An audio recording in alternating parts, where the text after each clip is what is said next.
Hi, my name is Greg Canty, and I'd like to welcome you to the Win Happy podcast. I love chatting to people from all walks of life about their lives and their careers, about the choices they make along the way to pursue their happiness, and what winning actually means to them. I hope you enjoy these conversations as much as I do. Thanks for listening.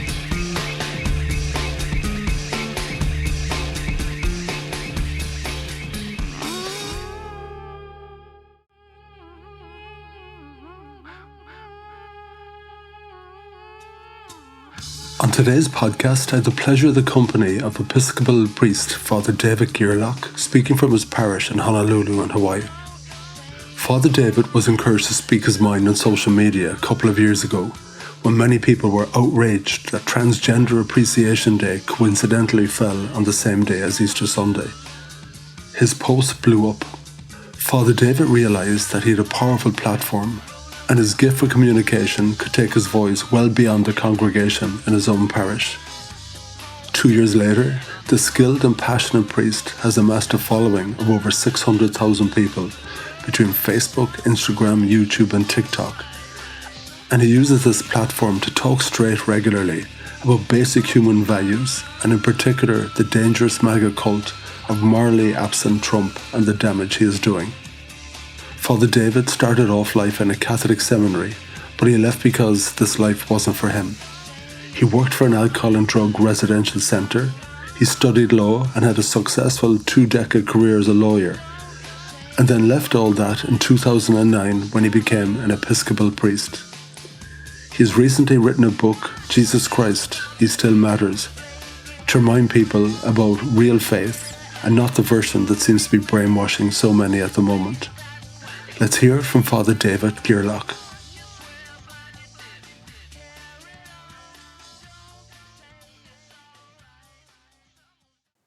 Father David Gierlach, a huge welcome to the Win Happy podcast. How are you doing?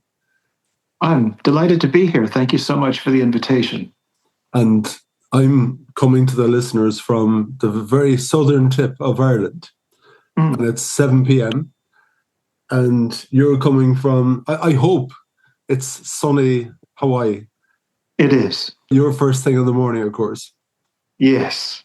And the reason we're talking is because I stumbled upon you on TikTok, as I was explaining, and the algorithms brought us together. This is the world we're living in.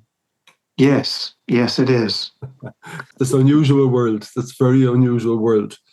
And I'd love to get into that conversation. So one of the first questions I like to ask my listeners is, who the hell are you and where did you come from? Well, I'm an Episcopal priest. I'm also a lawyer. I'm originally a Roman Catholic, born and raised and educated by the mayors in the major seminary, but left after I got my master's degree and ended up finding the Episcopal Church, which is very similar to the Roman Church, but for me, without the misogyny and paternalism and some of those less tasteful of the faith. So I practiced law for 22 years as a trial lawyer, and I was also active in the Episcopal Church as a layperson, and was ordained as a priest in 2007. And I left my practice and I worked in an inner city parish for 14 years among public housing and new immigrants and so forth in downtown Honolulu. That's me in a nutshell. Where did you grow up? In New York, upstate New York, but that was a mistake of geography. My earliest memory was get me out of here. And how come? Oh, it was cold and miserable. It would snow in May. And I've been in Hawaii now for 45 years and have never once thought about leaving. So you were determined to get to the sunshine. Indeed. My mum and dad lived in New York for 5 years, a long time ago. Oh. Like so many Irish, they went in the very late 50s and came back on Valentine's Day. I think it was in 1962. And my mother was heartbroken to leave the United States. Oh. Yeah. And in her book, she was going back to a very backward Ireland. She loved the buzz and the excitement of New York. She loved the life there. Her sister had emigrated as well. So she knew she was leaving her sister and her husband and their few children. So they left on a liner on Valentine's Day, and she was heartbroken. I think my dad, his family, on I think a visit before that, my mother would say, they put the clothes into him, planted the idea, you have to come home, all that kind of thing.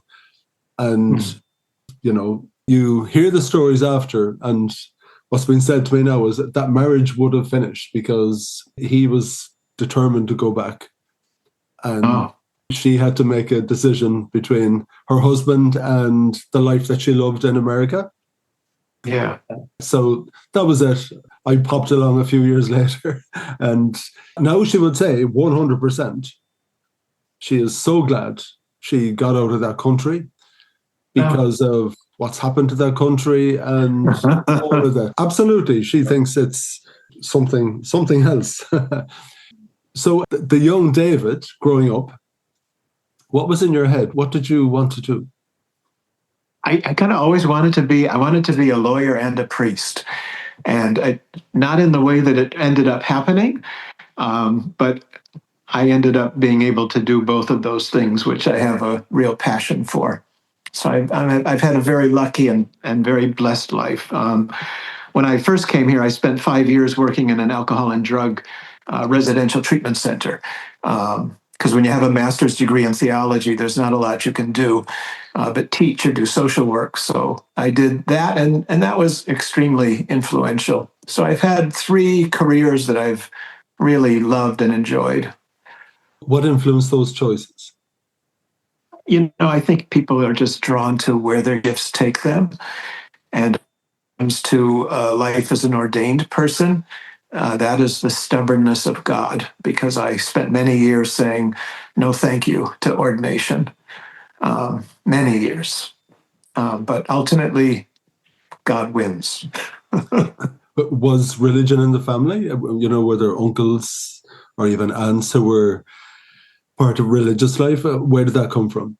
2 cousins who were priests, one a diocesan priest in New York, the other a Maryknoll missionary in the Philippines.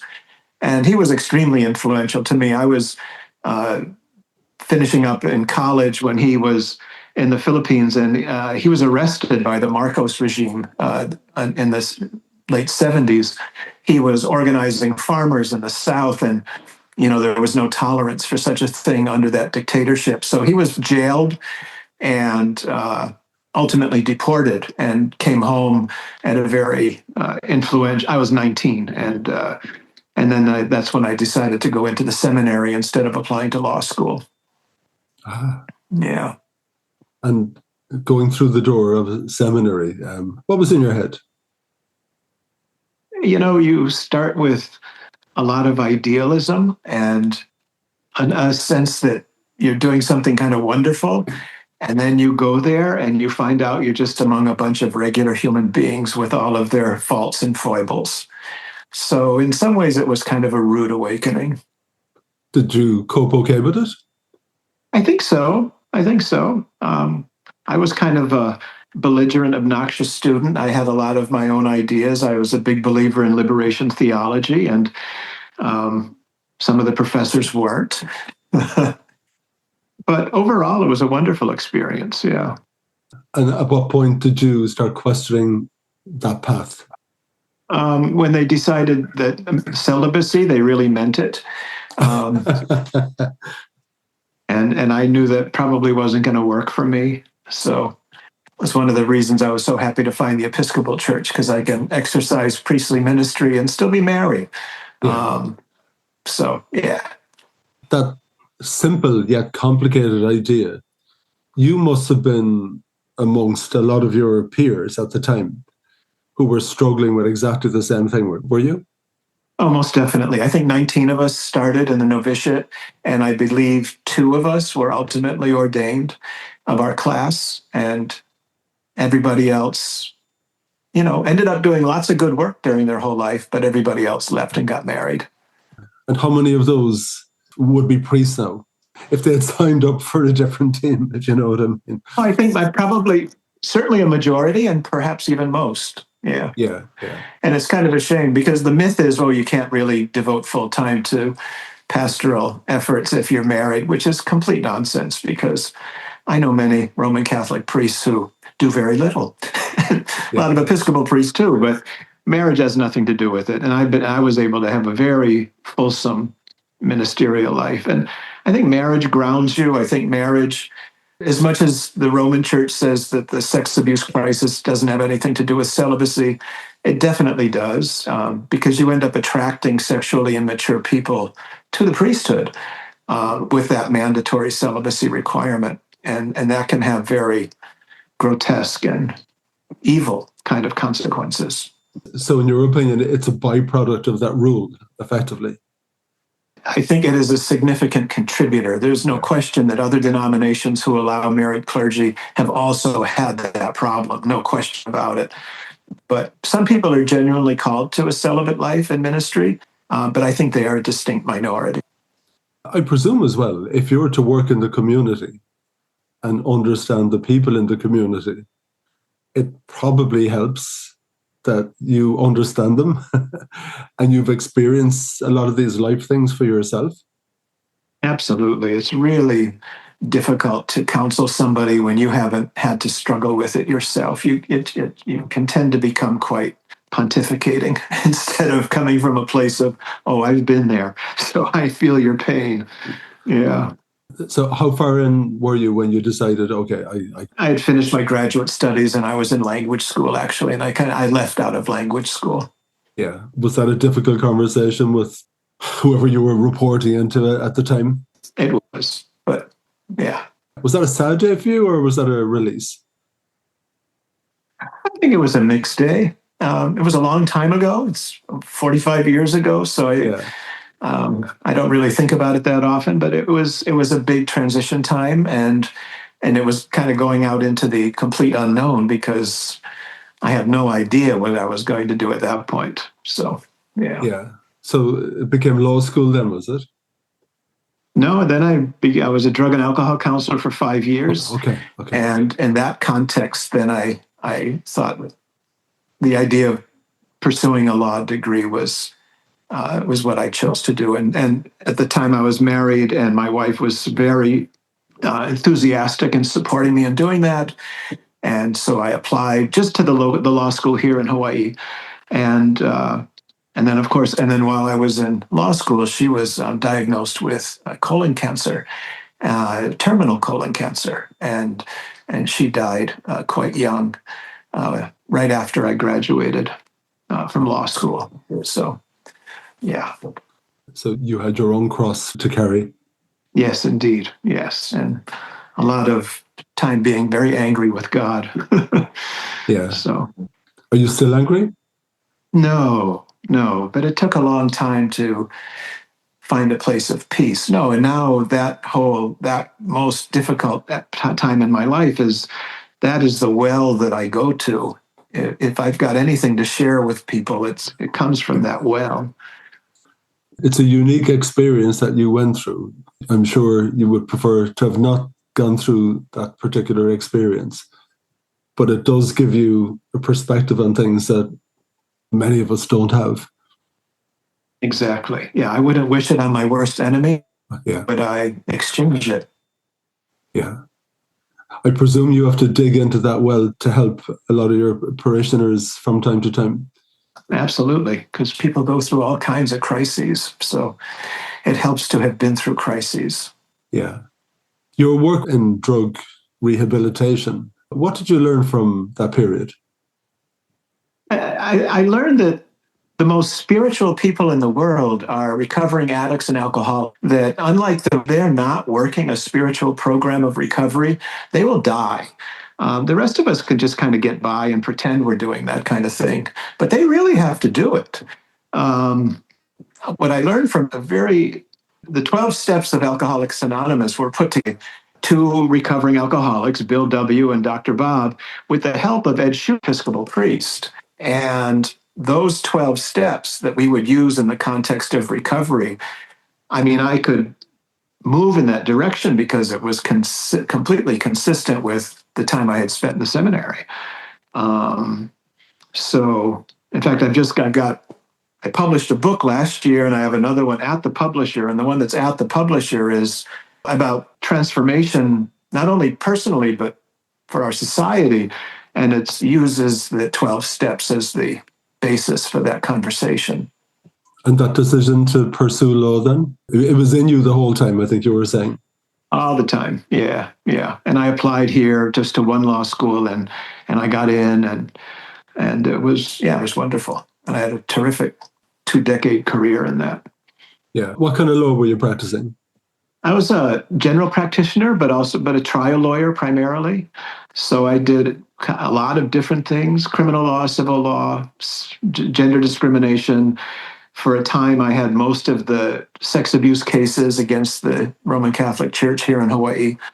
So I had a very broad-based. I get bored easily, so I liked the chance to learn new things. I'm getting a feeling you're always there, a champion of the weak, maybe. Yeah, I think you get imbued in that when you're brought up in the faith. And did you do any commercial law? You know, people just in there for money. Someone has wronged me, or I'm chasing money from someone. Oh, sure. Yeah. You got to pay the bills too.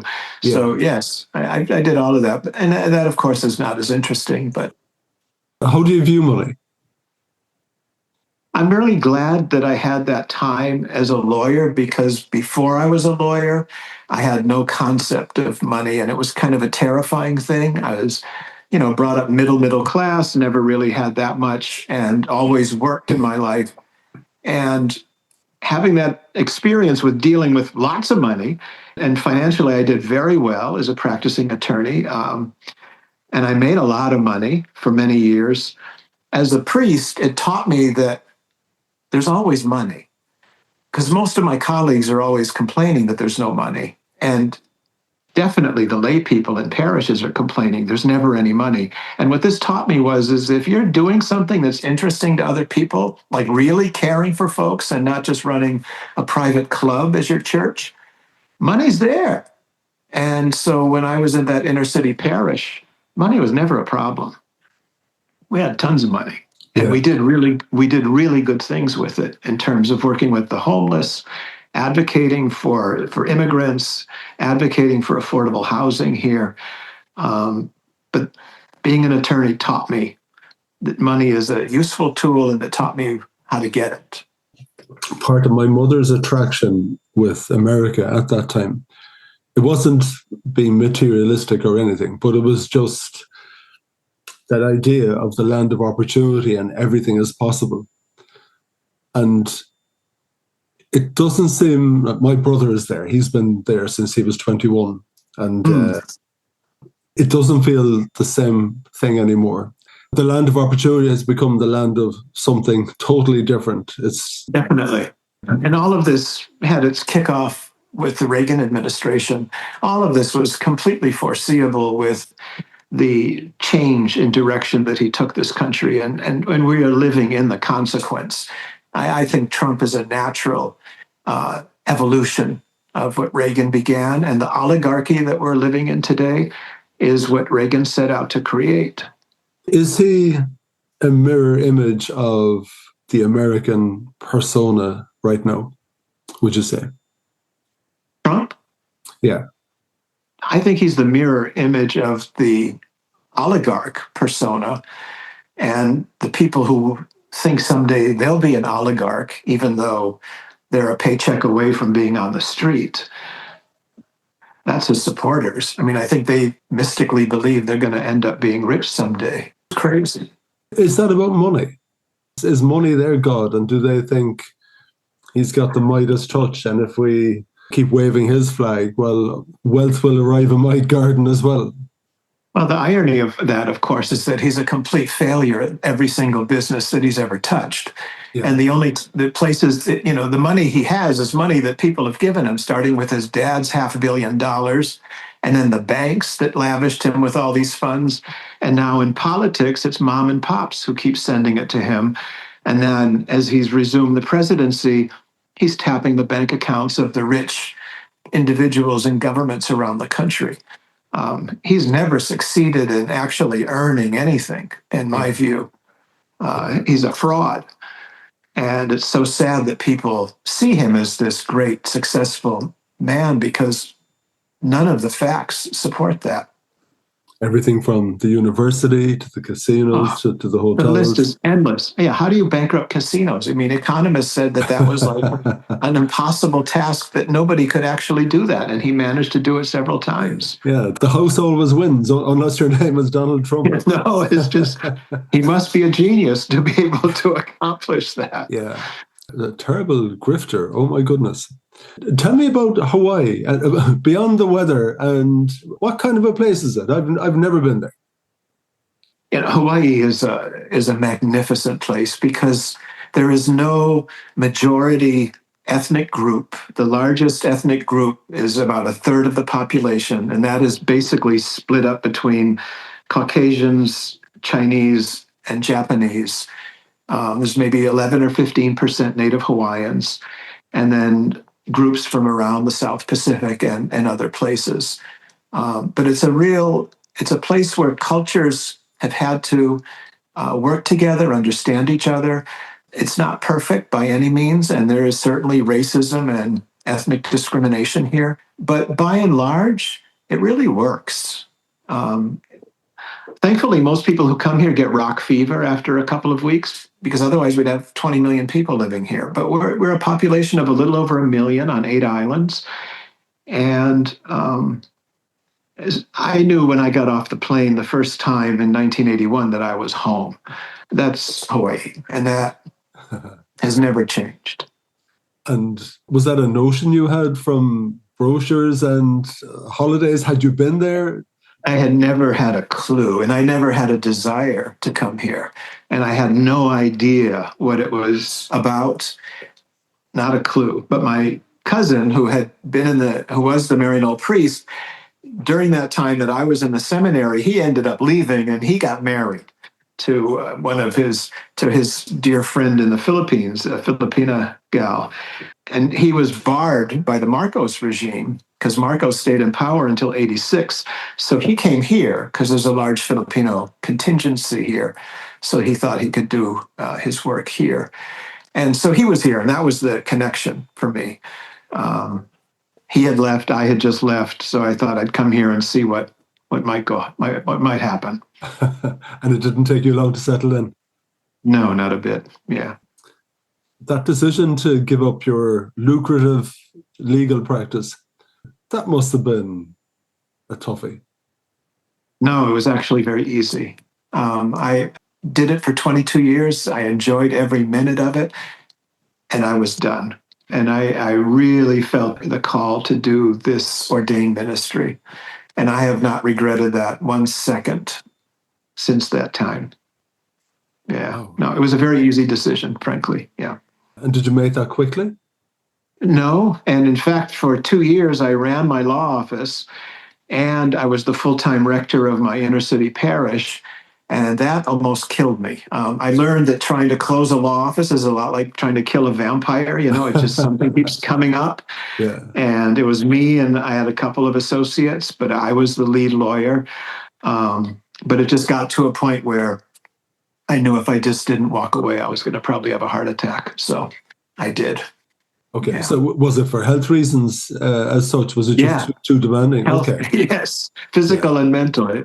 Because, in a private law practice, you're needing to generate $25,000, $30,000 a month, and you're doing all of this kind of adversarial work, and then switching to go do pastoral work, it was more schizophrenia than I could handle. And, over 20 years in that law practice, you've obviously developed big relationships with lots of clients who come back for more and more work and all that kind of thing. Most definitely, yeah. Would they have had any hint of the Father David who was going to emerge? Yeah, they did. It was always a topic of conversation that I had been in the seminary, and I was active in the Episcopal Church, and it's a small island, so people kind of knew those things. Okay, so there was no great shock when I called the office looking for the lawyer David and saying, "Sorry, he's in church today." One of my buddies was a reporter for the local newspaper, and I got a big full page spread complete with picture about this transition. So it was pretty well known in the community. Tell me, what did you learn from being a lawyer that absolutely helped you to become a great priest? It taught me how to pay attention to the things that matter and how to disregard the rubbish. And there's a lot of noise, especially in parish life, that if you get tied up with it, it can really mess up your relationships with people and take you to places that you don't need to go. So it really helped me focus. That's the great gift of having the surgery that they do to you in law school. It rewires your brain to spot issues that matter and focus on those. So that was a big help. There's a good pal of mine. Actually, he's not a lawyer anymore. He actually got disbarred for a particular reason. Oh, sorry. Yeah, it was part of the big crash that happened here, I suppose, in 2009, 2010, when the wheels came off everything. So he got caught in that backwash or whatever. I think he was made an example of. But he was telling me when he'd have arguments with his wife, that it took him a long time to figure out that you don't have to win every argument. Yeah, right. This Very was true. his profession. You had to win arguments, and you were trained how to win arguments. Yeah, but we also recognize that we don't win them all. So exactly. So it's a particular profession that has a few little quirks, and I thought that was quite interesting. Yeah. Oh, very good. The first day when you're putting on your priest attire and people are calling you father, that must have been a bit unusual. It was. Yeah, it was. That took a while to get used to. And I tried to make sure that pretty much everyone at the parish called me David. But at some point, I appreciate the title because what we're called to is we are called to be a good father, a good parent to the people that we are charged with caring for. And I am astonished to see how many people never had a good parent. And they don't have to just be kids. It can be a 95-year-old person who never had a good parent. And so I've tried to be a good father to the people who are given to me for my care and guidance. So when I refer to you as father, it's talking to someone who has a particular role. Yeah, exactly. I typically get pushback on my various social media platforms from the evangelical wing who like to quote Jesus as saying, "Call no man father." But, the historic churches, Roman Catholic, Orthodox, and Anglican, that has been a title that we've been given. And I think for that reason is that we, following St. Paul, are called to be good fathers to the people under our care. Yeah, so you were working very hard as a lawyer and suddenly you're in a profession, which I presume is nearly 24/7, is it? It can be, but it can be. It can, and it was. Yeah, I mean, there was plenty of midnights in a hospital room when somebody's dying, or a crisis erupts. But my law practice wasn't that different. I represented the police union for many years, and I had to go respond every time a police was involved in a shooting, and they always seemed to be involved in a shooting at 2 a.m. So it wasn't unusual. You're retired now, I understand, are you? Retired from full-time ministry, although I've just been appointed by our bishop to serve as the vicar of one of our Episcopal churches for the next 3 years on a part-time basis, starting in January. Yeah. The decision to jump outside of your parishioners and communicate beyond the church walls and beyond the parish, when did you make that decision and when did it start? This is entirely my wife's fault. Right after I retired, I think what was happening is we were having a conversation about I don't know if you in Ireland heard about this brouhaha, but last Easter, maybe 2 Easters ago, Transgender Appreciation Day, which is always on March 31st, coincided with Easter, which changes, of course, every year on the date. And there was this huge outcry here about how Joe Biden made Transgender Appreciation Day fall on Easter, and how dare he. So not only was that factually incorrect, but it was like, who cares? Yeah, exactly. Who does care? Mind your own business. And so I was Yeah. having this conversation with my wife, and she's saying, there's people on social media who talk about things like this, and you have something to say about things like this. So she whipped out her phone and she pointed it at me and pressed video and said, talk. And so I talked, and we posted it, and it got a lot of a very favorable response, particularly among the trans community, which to me was very meaningful, because to me, these are some of the bravest people in the world to stand up in public and say, this is who I truly am in my heart of hearts, even though my physical appearance doesn't show that, is astonishing.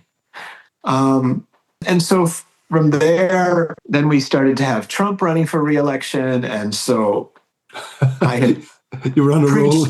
I didn't have a pulpit anymore to preach from. So this gave me an opportunity to not go insane while I'm watching all of this stuff.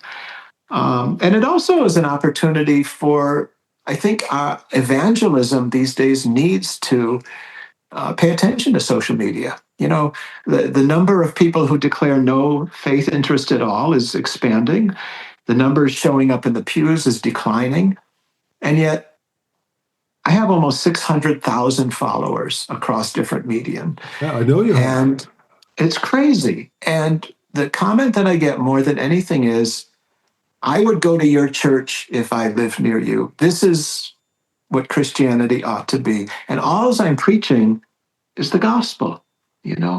Love each other, mind your own business, and stand up for the weak and the vulnerable. That's the gospel. And people are dying for that message. And yet, Trump pulled a magic trick with the evangelicals. Yeah, they've been lost for a very long time. They have adopted an American civil religion that worships money, power, and fame, and has not even a passing relationship with Jesus. And I think Trump is going to be their downfall, hopefully, so that they can wake up. I mentioned my brother, who's been in the States for such a long time, and my mother's family. And there is a good shot of them who are Trumpers. Now, you will laugh at this. One of the pieces of rationale for not voting for Biden at the time was that didn't he marry a divorced woman? Wow. I swear to God. Right. No, it's this application of morality to others at this standard that nobody can meet, versus Trump, who is morally depraved in every aspect of his life. I mean, the guy buys a teenage beauty pageant so that he can walk around and see teenage girls undressed. If that's not sexual abuse, I don't know what is. Yeah. It's disgusting. It is disgusting. I'm not sure if you saw the clips of his interview today about Khashoggi. I was watching a little bit of it, but I want to throw up every time I listen to him, and even more so when I see the media just fawning and not throwing difficult questions at him. So, but I heard what he had to say is that, yeah, what, stuff happens. So what? So a journalist gets sawed up and packed away and on the orders of this clown sitting next to me. Who cares? Yeah. The things you would have preached from the pulpit, try to live a good life, stick up for the weak, don't champion the bully, there's always room at the inn. Nearly all of that has disappeared. The behavior, the bully in the schoolyard is Trump. He was the guy who would rob your lunch and give you a kick in the backside. And if you had glasses or you looked a little bit different, he would have been the cheerleader to drag you behind the bicycle shed and give you a good thumping. And we all stood up to characters like that, and we all knew that that was the right thing to do. But you've got the leaders of the world, and they're all bowing. The leaders of the world are frightened of him, or are they just saying it, yeah, this is all about the money, so I'm going to throw him a few quid for his golden ballroom. at the White House and I'm going to buy him a 400 million plane and I'm going to give him a gold coin or a gold crown.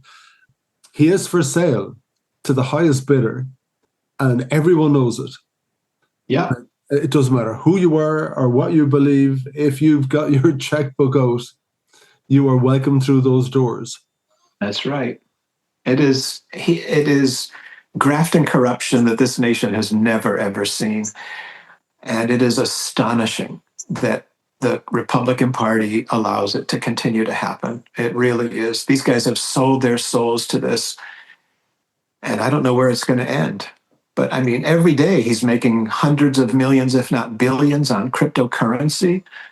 The jet you mentioned is an illegal emolument. Our Constitution specifically prohibits those things, and yet here we are. And we have a Supreme Court that a few years ago gave him absolute immunity from criminal prosecution, knowing full well who he is. Absolutely, knowing full well. They've greased the wheels for him. It's perfect. Yep. So you're preaching from the pulpit. Your wife puts a camera in front of you and you start talking. I would have been the same guy on Twitter, never letting up, calling out all of the bad stuff, doing exactly the same on some of the other platforms. And what has happened is that the trolls and the nut jobs come crashing down on top of you and you end up spending the whole night fighting with them and all that kind of thing. To the extent that people who are like-minded, they then start to not post things anymore and not comment on things anymore. So what you're left with on a lot of these platforms is a lot of the trolls and the nut jobs and everything else. And the voices, people with strong opinions who are trying to call out all of this, they've just disappeared in fear of getting hijacked. And what I'm really interested about you, Father David, is that the fact that you come onto the platform as a priest allows you to enter on the platform at a different level and a different plane. And it gives you the permission to talk. And I was going to say in a way that very few people in your position are doing, but what an opportunity. Sorry, I'll let you speak now. So, yeah, my experience has not been the massing of trolls.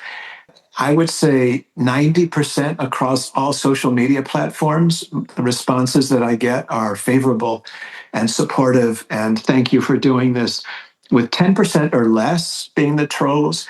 And these last couple of years that I've been doing this, I will engage them to the point where we can have rational, reasonable conversation, and I'll engage them and I'll challenge them to tell me your facts, because the pro-Trumpers are really good about just calling you names. And if that's all they're going to do, I block them. Yeah.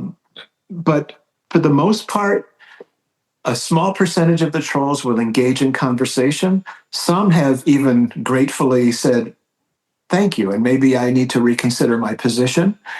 And then the rest, they just wander away because they don't really have anything to back up what they're saying. And so when I challenge them to please do that, and in a respectful way, they have nothing. So I see myself as preaching to a choir of people who need help forming talking points, need help understanding how they can respond to their neighbor, friend, brother-in-law when these issues come up in a way that's not offensive, it's not angry, but it's fact-based. And I think that's the home I have found with people.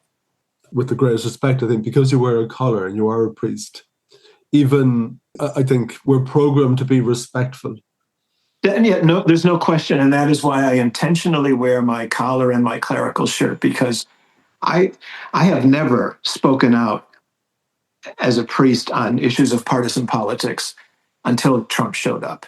Yeah. And the only reason I'm speaking out against him is because he is such an outlier and such a threat to the very people Jesus tells us to care for. And he is a threat to the American institutions that have helped keep vulnerable people safe. And he's equipping people with the language of hate and divisiveness. Absolutely. The things we would never say out loud, he says out loud. Yeah. And before you know it, everybody, and I'm a long way from Hawaii, I'm a long way from Washington and New York. The same thing happens here. He's giving the racists permission, he's giving the anti-trans people permission, he's giving the anti-gays permission to say all those horrible things out loud that no one would say. But now they're all bubbling to the very, very top as well. And whether he gives people permission to be awful. And I have to call that out because it's not acceptable. My wife points out how she follows a lot of these Trumpers and so forth. She loves trolling them. And what she'll notice is she'll go to their page and it's always puppy dogs and hearts on the page of these people who are saying vile things about their fellow citizens, and puppy dogs and hearts. I don't get it, how those go together. Well, sincere thanks for doing what you do and saying all of those things loudly and using your collar to say the things that should be said. Should there be stronger voices from the church? And I know Pope Leo seems to be in that mold. Maybe we should be hearing an awful lot more from him. But that there is a different... And his brother is a Trumper, isn't he? So I believe. I believe so. Yeah. We need those voices coming because those voices are respected. Yes. And I believe very strongly that more clergy need to be stepping up and speaking out. I'm fortunate I have a bishop who's got my back, my own bishop and even the presiding bishop of the Episcopal Church in New York gets complaints about me on a regular basis from people, saying a priest has no business doing this kind of talk. Thankfully, I have a bishop who says go for it, and a presiding bishop who's been quite outspoken, actually, Sean Rowe. He's our new presiding bishop, and he's come out quite directly and bluntly against particularly the immigration policies of this administration. I do wonder where many of my fellow clergy are, because I think we have an obligation as leaders to help people understand why this behavior is unacceptable and to root it in theology, to root it in our scripture. The vast bulk of scripture is the prophetic tradition. The Jews were liberated from Egypt in order to create a just society. The prophets were raised up by God to go complain to the kings who decided that they were going to be Trumps. And Jesus himself picked that up as he went after the religious elites of his day, and that's what landed him on the cross. So to ignore this vast effort of Scripture to speak truth to power and relegate our religious faith to the private sphere so we don't hurt anybody's feelings is, to me, a big mistake. Your fellow clergymen, would they think the same as you, but just feel, I'm not allowed to say this, or it's politics and stay out of politics? It's probably some of both, and probably many other reasons as well that I'm just not aware of. But it does trouble me. I mean, I am very pleased. Lots of our clergy will show up for the big rallies that we've had. When we had 10,000 people in Honolulu at the last No King's Day. But I wish more would be willing to speak out, and certainly parochial clergy, those who are currently working in parishes, they have Trump supporters in their congregation. But again, I don't think we're doing those Trump supporters any favors if we just say it doesn't matter. That yes, you can be a Christian and support this guy, because I don't think that's true. I would say it's impossible, isn't it? Certainly in my mind. It's like the old days when we used to go ask money from the rich old ladies who happened to be racist or bigots, and we wouldn't say anything about their racism or bigotry because we want their money. Yeah. How do we do that as clergy? We're supposed to be helping people transform themselves. Yeah, I'm not a churchgoer, but something I used to always giggle about, you're in church You're joining the queue to go up to receive Holy Communion, and people won't let you into the queue. Right. Like, okay, Right. there's something missing here Yes. somewhere along the way. Yes. So, Yes. Like the whole point of why you're here is missing. Yeah, exactly. Yeah. This is not working for me. What's happiness to you? What is happiness to me? Yeah. I am a very happy guy. I am blessed beyond measure. I have a wife who I adore and who adores me, thank God, for what reason I don't know. I have 3 wonderful, super kids, 2 grandkids. We live in Hawaii. I have money in the bank. I'm a bicyclist, an avid bicyclist. I ride about 100 miles a week. That brings joy to me. And I have this community of hundreds of thousands of people who connect. We connect with each other. It's a wonderful thing. On a normal Sunday, if 200 people listen to my sermon, I'd be really happy about that. I've got thousands who listen now. And to me, I'm a priest because I believe I was called to be a priest. And I believe I have something to say that God once said. And I try to be faithful to that. So to be able to be that kind of a messenger is a profound and very humbling place to be. In religious circles, you must be the talk of the town, the talk of those gatherings. But when you look at your man. I try very hard not to think about that because it doesn't really matter to me. And I'm just trying to do what I think I'm supposed to be doing. And to try to be faithful to that. And the consequences that may come, I really don't care. Your impact since you've discovered social media, it's exponential, isn't it? Oh, it is nuts. Before this started, I had 2 followers, and I think one was the dog down the street. So to look at the numbers of people who I'm in daily touch with is astonishing.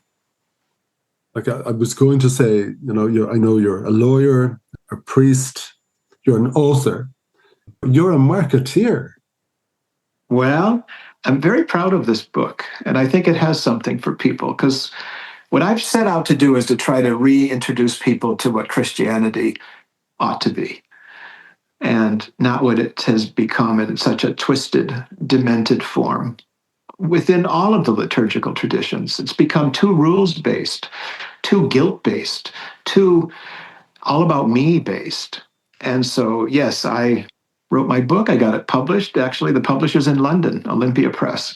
And it's actually selling. So I'm very happy about that as a first-time author. So the book, for anyone who's listening, is called Jesus Christ, He Still Matters. Well, I just happen to have a copy here. Why did you write it? Because I really think that people need to be introduced to what Christianity can be and in its authentic version is, which is we care for each other, particularly the poor and the oppressed. We mind our own damn business when it comes to other people's private sex lives or gender identity. We're not the sex police.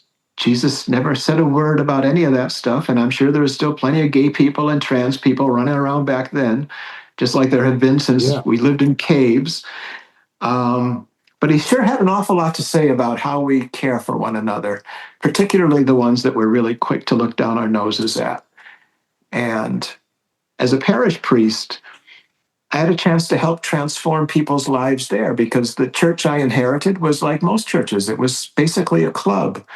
And the members are nice people, wonderful people, beautiful people, but not really that well acquainted with what we were actually called to do. And so we had a decade and a half to experiment with that.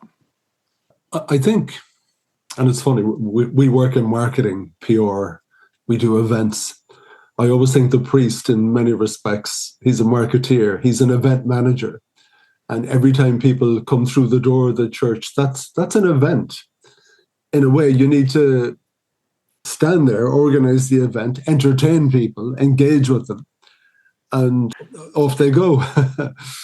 My bishop talks in those kinds of terms, and I tend to recoil from those kinds of terms because even though the outward manifestation may look the same, I think the motivation needs to be tremendously different.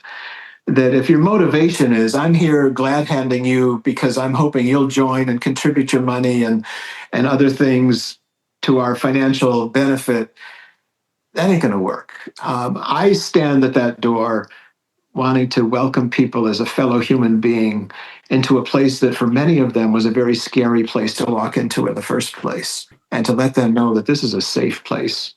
And it's safe because no matter who you are or what you've done, you're welcome here. And I don't care if you've got a dime or $1,000,000. What matters is you're a human being.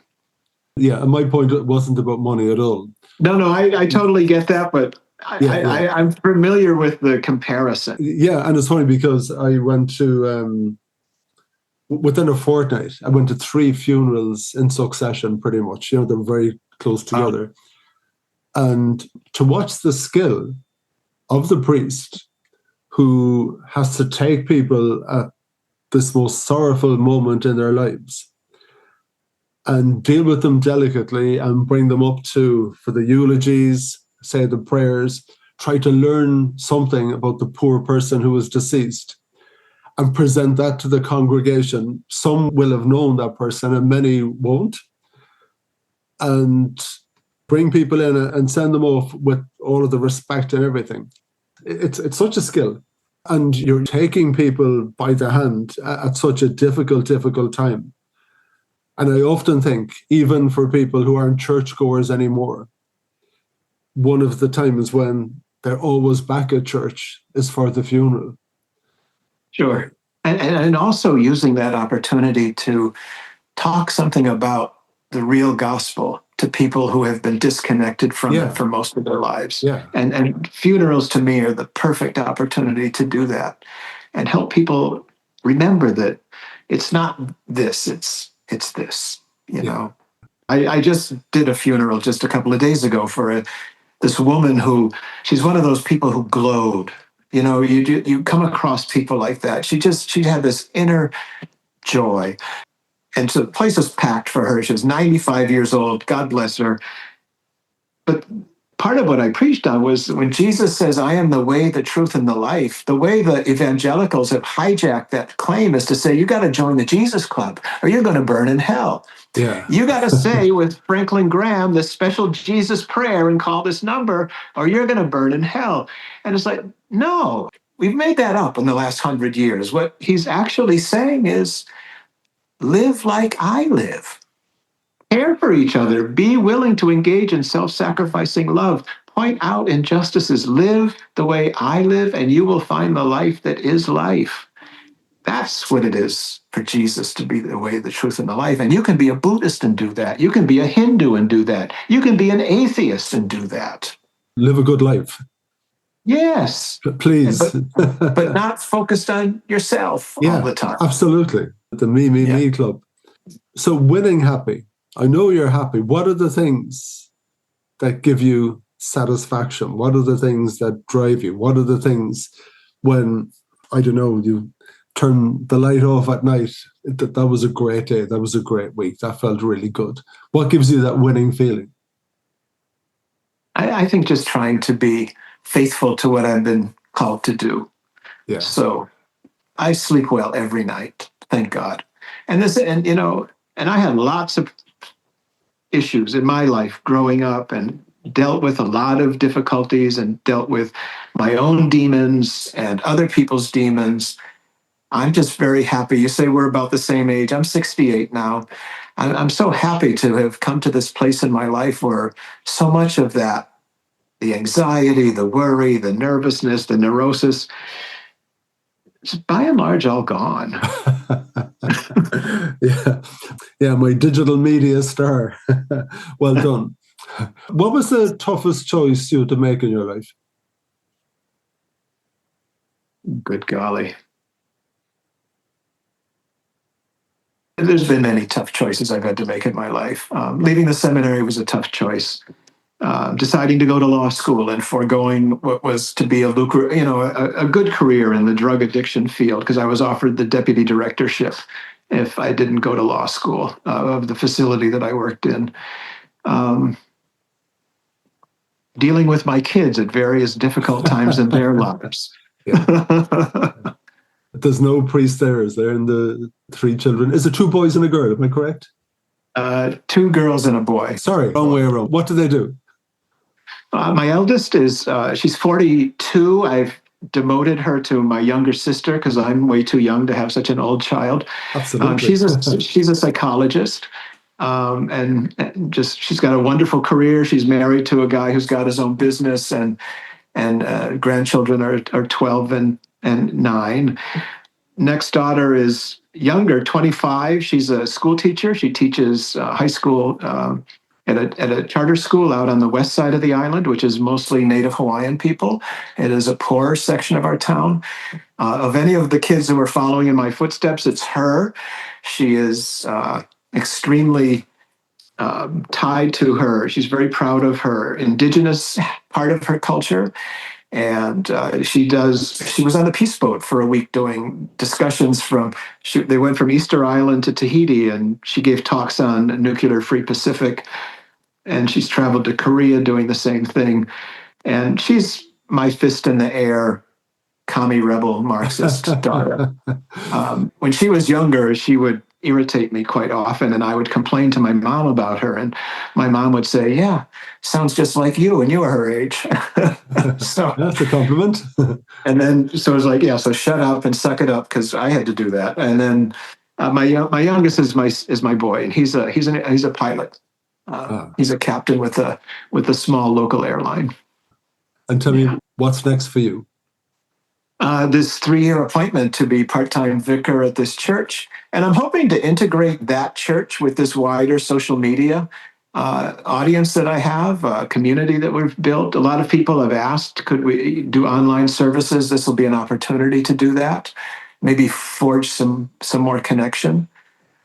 Other than that, getting the next book out and getting ready for next September's Century bike ride around the island. So those are my goals. Yeah. And might a visit to Ireland be in any plan anytime in the future? Have you ever been? I've never. And on my mom's side, we are mostly Irish, and I would love to visit. From what I've seen, it's a beautiful country. A good friend of mine, is an Episcopal priest from here, actually became part of the Anglican Church in Ireland and has been over there for many years. And she and her husband just love it.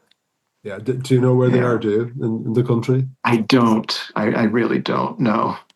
Okay. Beasley is the name. Liz Beasley. Very good. You have to make a trip. You have to make a trip. Well, thank you. I will buy you a pint in O'Sullivan's at the most southerly point in Ireland. I would look. And yeah, where are you?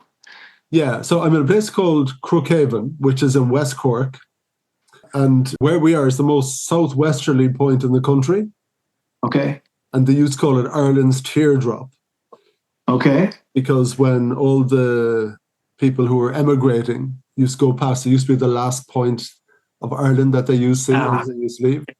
So that's where it got that name. And Interesting. Yeah. So if you're in the south, is it warmer there than in the north, or doesn't it work like that there? No, it's too small. It's pretty... Yeah. Well, it's very green for a good reason. There's plenty of rainfall and everything else. It's getting a little bit chillier. The thing with Ireland, there's no real extremes. We never get that hardcore snow that you would get, and we never get that blistering sunshine. So everything is in the middle, pretty much. It never gets too hot, never gets too cold. We're in the winter now, obviously, but we'll look forward to summer. Yeah. Having a very wet summer is a very, very typical thing to have here. This summer was a mixed bag, and where I am, we purchased it as a summer house.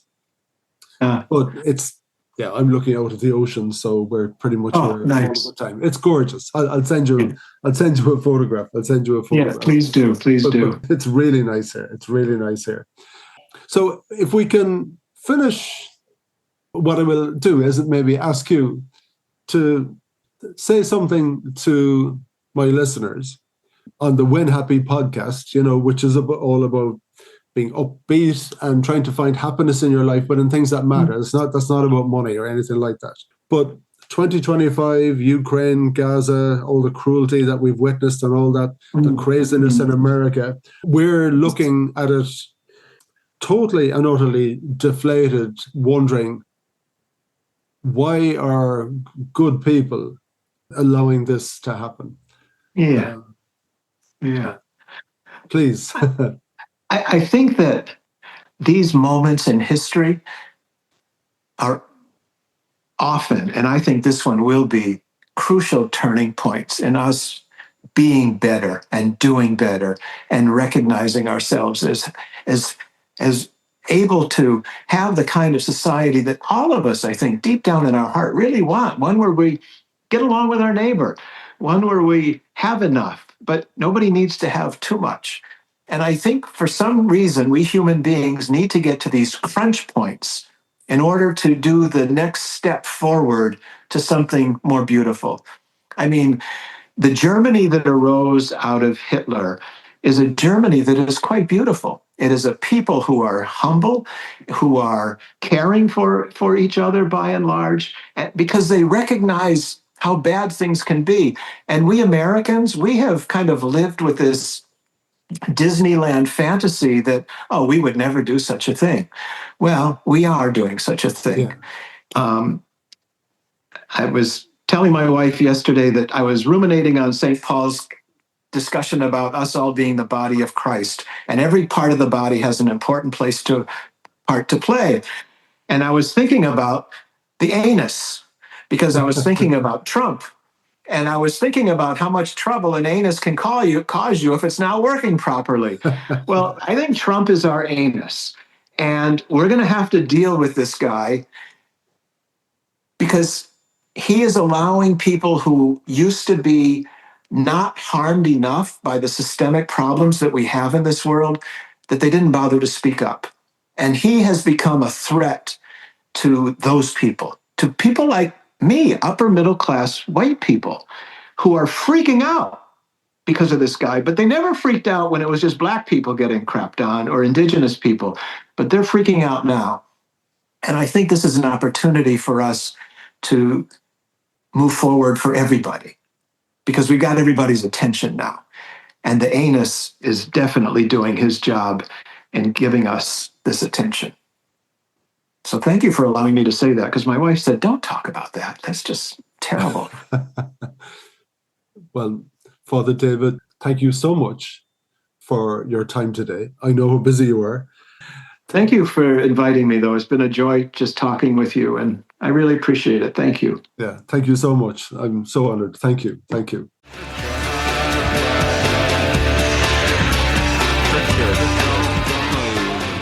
Thank you for listening to the Win Happy podcast, which has been brought to you by Fusion Communications.